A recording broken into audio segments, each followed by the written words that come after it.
તો આજથી સાઉદવાડી, વણાકબારા અને ખારવા સમાજના તમામ લોકોને જાણ કરવામાં આવે છે કે આ એક સિરિયસ વસ્તુ છે. તો જેટલી બને ને એટલી આ વિડીયોને શેર કરજો અને બને ને તો પ્લીઝ આ જે ફોન નંબર આપેલા છે ને એ ફોન નંબર ઉપર ફોન કરી અને તમે કમ્પ્લેન કરજો કે વણાકબારાનો મેઇન રોડ ક્યારે બનશે દીવમાં. તો જે વણાકબારાનો મેઇન રોડ બને તો તમને ખુદને ખબર જ છે કે રોડનું કામને અડધું ખોદકામ કરી કાંકરી પાથરી અને જ્યાં જરૂર નથી ત્યાં કામ કરવાનું શરૂ થઈ ગયું. હવે આ જે રોડની કાંકરી પાથરેલી છે એ જે સાઈડમાં બીજો રોડ છે ને એમાં આવી ગઈ, તો એના લીધે ઘણી બધા એક્સિડન્ટ થાય છે. દરરોજનું એક બે તો એક્સિડન્ટ થાય જ છે.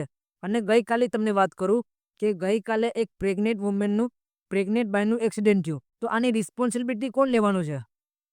હવે બીજી વસ્તુ એક તમે સમજો કે વણાકબારાના છોકરાઓ જે છે ને બાળકો, વણાકબારા અને ખારવા સમાજના બાળકો અહીંયા સાઉદવાડી સ્કૂલે ભણવા આવે.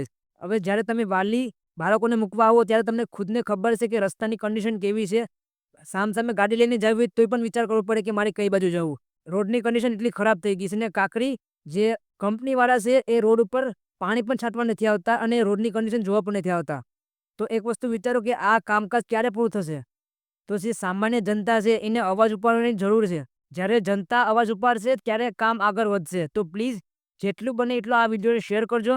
અને બીજી વસ્તુ કે જ્યારે તમે એક વસ્તુ વિચારો કે આ વસ્તુ મારા ઘરમાં થશે ત્યારે હું અવાજ ઉપાડીશ કે એ બંનેની એ પહેલાં મારે અવાજ ઉપાડવો જોઈએ. તો આ વિડીયો વણાકબારાના જે વડીલો છે ને તો વડીલોને શેર કરજો. તો વડીલ પાસે મોટા મોટા અધિકારીના ફોન નંબર હશે. તો જે ઉમેશ પટેલ છે, જે મોટા મોટા અધિકારી છે, એમની પાસે આ વિડીયો પહોંચે. કારણ કે જ્યારે આ મોટા અધિકારી એ કંપની પર પ્રેશર કરશે કે આ ભાઈ રોડનું કામ ક્યાં પૂછ્યું, તો એ કંપની આ આગળ કામ વધારશે. બાકી આમાં આપણા પડશે ને આપણા જ મળશે. કંપનીવાળા કોઈ ભાવ નહીં પૂછે આપણો. તો જેટલું બને આ વિડીયોને શેર કરો અને બને ને તો પ્લીઝ આ નંબર પર ફોન કરીને એક જ વસ્તુ પૂછો કે ભાઈ સાહેબ આ રોડ ક્યારે બનશે? આપણી જમીન તો લઈ ગયા, બટ જમીન સિવાયની આ જમીન ઉપર કામ કરવાનું છે એ કામ તો પ્રોપરલી થવું જોઈએ ને ભાઈ. કાલે સવારે આ વસ્તુ તમારી ફેમિલી સાથે પણ થઈ શકે. તો જ્યારે તમારી ફેમિલીમાં થશે ત્યારે તમે અવાજ ઉપાડવાના છે કે એની એ બંનેની એ પહેલે તમારે અવાજ ઉપાડવો જોઈએ. તો સામાન્ય જનતાને જાગવાની જરૂર છે. જનતા જાગો, એક થાઓ અને અવાજ ઉપાડો. આપણા હકની વસ્તુ છે એ હકની વસ્તુ આપણે મળવી જોઈએ. તો પ્લીઝ બને તો આ ફોન નંબર ઉપર ફોન કરીને એક જ વસ્તુ કહો કે ભાઈ રોડ ક્યારે બનશે, રોડ ક્યારે બનશે અને રોડ ક્યારે બનશે. આની પાછળ મેં એક રેકોર્ડિંગ મૂકેલું છે જે મેં કંપની સાથે વાત કરેલી છે. તો પ્લીઝ આ રેકોર્ડિંગ પણ પૂરેપૂરું સાંભળજો. આરકેસીમાંથી બોલો છો? સાહેબ તમારું કામ ચાલુ છે દીવમાં. તો સાહેબ મેં તમને 2 દિવસ પહેલા ફોન કર્યો હતો કે સાહેબ આ જે વણાકબારાનો રોડ છે ને એની કન્ડિશન સાવ ખરાબ થઈ ગઈ છે અને ડેલીના 1 થી 2 એક્સિડન્ટ થાય છે. ગઈકાલે રાતના એક પ્રેગ્નેન્ટ જે બાઈ હતી ને એનું એક્સિડન્ટ થયું અને દવાખાનામાં લઈ ગયા. તો તમે માનતા ન હોય તો હું તમને વિડીયો મોકલાવું રેકોર્ડિંગ. તમને નંબર આપ્યો તો સાહેબ? સાહેબ એમાં ફોન નથી લાગતો, સ્વિચ ઓફ મોબાઈલ બતાવે છે. હા, મોબાઈલ સ્વિચ ઓફ છે. તો ત્યાં આગળ કોઈ બીજા કર્મચારીઓ આવતા નથી? ત્યાં આરકેસી ના કોઈ માણસ હોય છે? તમારો કર્મચારી આવે છે 4 વ્હીલમાં આવે. 4 વ્હીલમાં આવે તેને શું ખબર પડે કે રસ્તામાં કેવી હાલત છે? તો સાહેબ એને જ કેવું પડે ને. પણ તમે ઉપર કંપનીના હેડ છે, મેનેજમેન્ટ તમારા થકી થાય કે ક્યાં કયું કામ થવું જોઈએ. કારણ કે જે કંપનીના મેઇન જે વસ્તુ હોય ને કામ ચાલુ, તો નીચેના માણસો રિપોર્ટ કરતા હોય. ત્યાં આગળ જે હોય ને એ મેન હોય, એ ત્યાં આગળ ગ્રાઉન્ડ ઉપર હોય એટલે મેન પરિસ્થિતિ એને ખબર જ હોય છે. તો પણ હું એક જ ને તમારું 1 મિનિટ ચાલુ રાખજો તમારું. ના કદાચ તમે જ વિચારો કે તમે તમારા વાઈફને લઈને ગયા હોય ને તમારી સાથે. તમારી વાત સાચી છે. મેં તમને જે તે કન્સર્ન પર્સન હતા ને એમનો નંબર આપેલો. હવે તમે કહો કે એને ફોન નથી લાગતો, હું પછી આગળ બીજી જગ્યાએ જાણ કરું. હા, ચાલુ રાખો. શું નામ તમારું? બોલો. હિતવેક્ષ. સોરી? હિતવેક્ષ. સ્પેલિંગ બોલો તો. HITV EKSH. PKSH. EKSH. E for England, K for Kolkata. અચ્છા.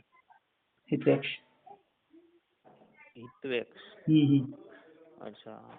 તમે ક્યાંના રહેવાસી છો? વણાકબારાના, સાઉદવાડી.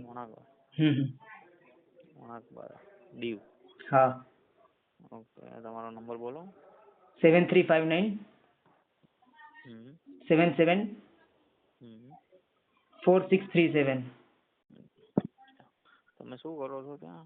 નાગરિક છો કે કઈ પોઝિશન ઉપર છો સાહેબ? હું અહીંયા રિયલ એસ્ટેટનો બિઝનેસ કરું. અચ્છા. ઠીક છે. અને કયા રોડ? આ વણાકવાડા રોડનું જ વાત છે ને તમારે? વણાકબારા રોડ છેલ્લા 4 થી 5 મહિનાથી બને છે સાહેબ. ને તમારું કામ અડધું મૂકી ને બીજી જગ્યાએ કામ કરવાનું શરૂ થઈ જાય છે. હવે તમે વિચારો કે એક જગ્યાએ ખોદકામ કરી નાખ્યું, એના પર કાકડી પાથરી દીધી.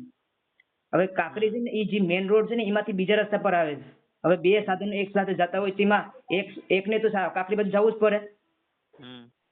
ના પાણી પર છાંટવા આવતા નથી પેલા તો. ઠીક છે સાહેબ, હું આગળ ઉપર જાણ કરું છું. હો ને? જાણ કરો ને આ વિડીયોનું રેકોર્ડિંગ કરીને નાખું છું. હવે આ વિડીયો હું શેર કરવાનો છે બધા લોકો સાથે, કારણ કે આનું આગળનું પગલું ભરાતું નથી ક્યારેય. તમે વાત તો ના, કરજો મેં કે તમને ભાઈ નંબર તો આપેલો હતો સાહેબ. ના પણ અમારે શું જોઈએ, એટલા સમયની વાત છે, ચોમાસા ગાળાની વાત છે. ચોમાસા ગાળાનો રસ્તો હજી બનીને તૈયાર થયો નથી. હા, પણ તમારો ફોન તો આજે આવ્યો ને સાહેબ? ફોન આવ્યો પણ એને અમારે રિઝલ્ટ જોઈએ ને. 4-5 મહિનાથી દરેક માણસોને એવો પ્રોબ્લેમ થાય તો એક જ ઝટકામાં રોડ બની શકે નહીં. જ્યાં જરૂર નથી ત્યાં તમે રોડ બનાવો. બેટાવાળીનો રોડ છે, બીજો ખારાનો રસ્તો છે, જ્યાં જરૂર નથી ત્યાં માણસો એટલા વળતા પણ નથી, તો જ્યાં તમારો રસ્તો બને છે. ઠીક છે. આ રેકોર્ડિંગ ને છે ને હું વાયરલ કરવાનો છે, કારણ કે આ વસ્તુ મને પ્રોપર સોલ્યુશન જોઈએ. ઓકે સાહેબ, જાણ કરી દો ને મારા. જાણ કરો. અને આ અમારે એક જ વસ્તુ જોઈએ કે ભાઈ રસ્તો સારો કરી દો. ઓકે સાહેબ, હું વાત કરું છું. ને આગળ. હા ભલે, તમારો વિડીયો વાયરલ કરીને તો પાકી વાત છે. હવે થેન્ક યુ. અહીંયા આરકેસીએ કામ કર્યું જ્યાં દૂર દૂર સુધી એક ગાડી આવતી નથી, ને જે ગાડી દરરોજની શરૂ છે ને આ બાજુ રસ્તામાં મેઇન હાઈવે પર ત્યાં રસ્તો બનાવ્યો નથી સાહેબ. તો આ છે વણાકબારાનો મેઇન રોડ, તો જેની હાલત કેવી છે. તો આ વિડીયોને એક જ પર્પઝ છે કે તમે આ વિડીયોને શેર કરો. બીજી વસ્તુ થાય તો પ્લીઝ આ નંબર પર ફોન કરીને જાણ કરો કે વણાકબારાનો મેઇન રોડ ક્યારે બનશે.